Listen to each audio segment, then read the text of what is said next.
السلام عليكم خوتي خواتاتي، كدايرين؟ لاباس عليكم؟ نتمنىكم تكونوا بصحه وعافيه. نبداو هذا الفيديو بسم الله بالصلاه على رسول الله. اللهم صل وسلم على نبينا محمد.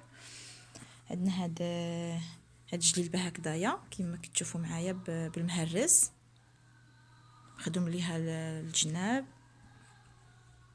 كما دائما كنوريكم الخدمه ديال المهرس اولا بشي شكل اخر، يعني خصني نشرح لكم كيفاش موديل كيفاش هو. هذه مخدومه بجوج الوان كما كتشوفوا، بالذهبي والغوز. وهذا الثوب هذا راه موف مغلوق، واحد الموف مغلوق. اللون ديالو ما عرفتش كيفاش غيبان معكم هنايا. جات هكا الخدمه هكذايا من الكتاف، هو هكذايا بهاد الكابليات ديال المهرس والزواقه في الاخر هنايا، وعندها حتى في الفتاحي كما كتشوفوا معايا هكذايا. موديل زويون. هذه مناسبات صراحه، ملي كيكون جلبات المناسبات راني كنقولها لكم، ملي كيكونوا هكذا ديال كل نهار بحال الزواق ديال المعلم اولا جليبات كيكونوا خفافين، هادو كيكونوا ديال الخروج ديال دائما. اللي كيكونوا هكا مصارجين كيكونوا صراحه حضوريين، مناسبات هكذا على كل واحد وكيفاش المناسبه اللي كتكون عنده كيمشي بها، ما يحتاجش يعاد قفطان ولا لبسه ولا شي حاجه. وفي هذا الفيديو هذا غادي ننزل لكم واحد التشكيلات ديال اللباسي، على حساب دابا حنايا مقبلين ان شاء الله على الاعراس والصيف كما كتعرفوا ان شاء الله. عندي هاد اللبسه هذه كما كتشوفوا معايا بالضفيره والعقاد نص طوق، والتحتاني هابط بالعقاد حتى الارض، كامله هذه باليد وكامله بالمهرس مخدومه. هاد الزواق كامل بالمهرس. عندنا هنايا معمرين بليزيستراس، هنايا دايرين هذاك السنطير. عندنا هنايا هاد الغيطات هكا اشكال كبير شويه. عندنا هنايا السيبور.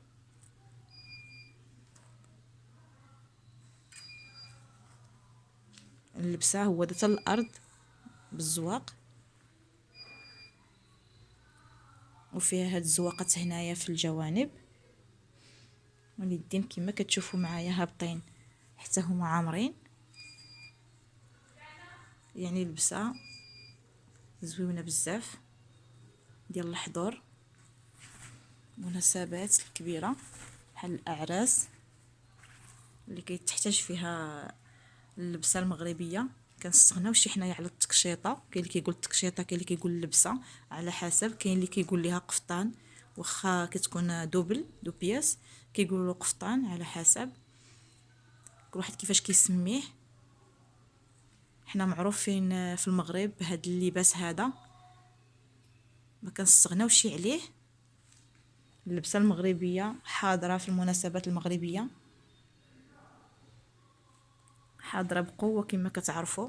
واخا خارجين فساتين، خارجين موديلات زوينين، ولكن اللبسه المغربيه كتبقى دائما فرضه راسها، حيت شي حاجه اللي كتميز بها الدوله ديال المغرب، ولا المغاربه كيتميزوا بهاد اللبسات ديال التراث المغربي ديالنا.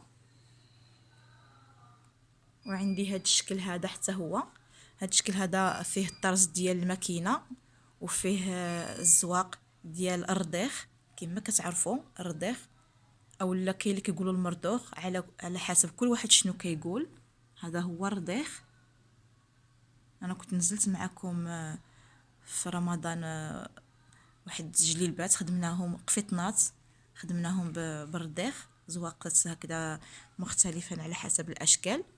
هذه مخدومه كامله بالمهرس، فيها زواق درباطي ديال الماكينه، وكاين اللي كنديروه باليد الزواق هذا الطرز هذا باليد، وكاين اللي بالماكينه. المهم هذه بالماكينه، وكاين خدمنا عليها المهرس باليد، وعمرنا بهذا الرضيخ حتى هذا الرضيخ ديال اليد.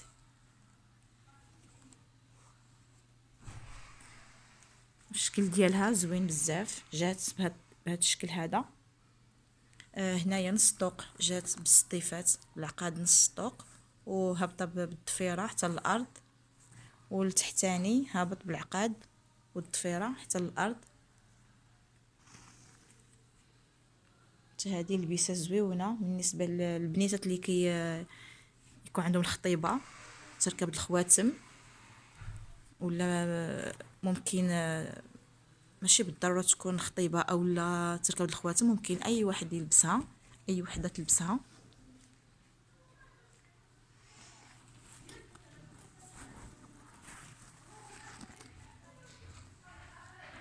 الشكل ديالها جا زوين بزاف هكذا.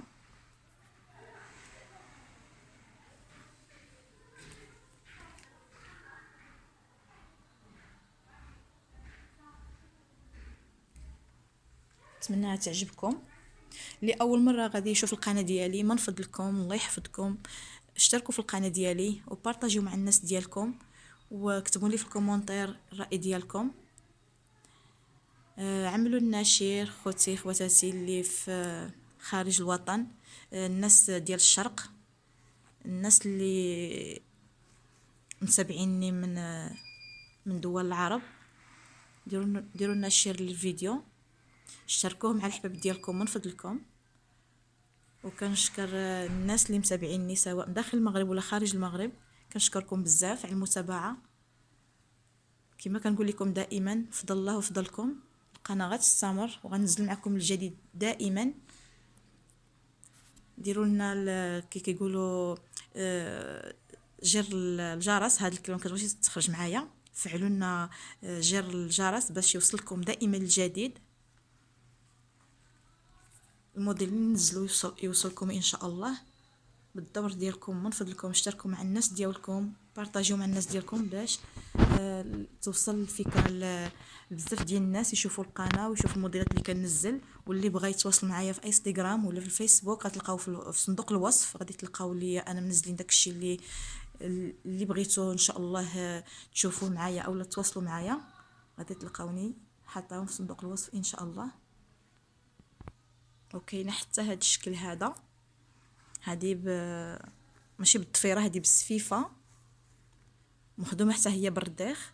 عمرنا داك الرديخ زدنا فيه المهرس هكذا رشيناه، ومخدومه كامله فوق هاد الطرز ديال الرباطي مخدومه بالمهرس. هذه في الاحمر ومدخلين فيها الموف والخضر كما كتشوفوا معايا. الشكل ديالها زوين بزاف. هو دا حتى هي حتى الارض.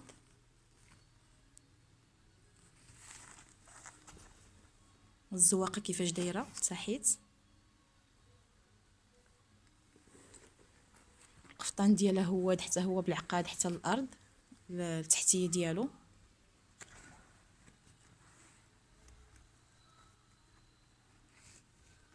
هكذا دايره في الفتاحي في الجناب مشدودين، ولكن الشكل ديالهم كيفاش داير.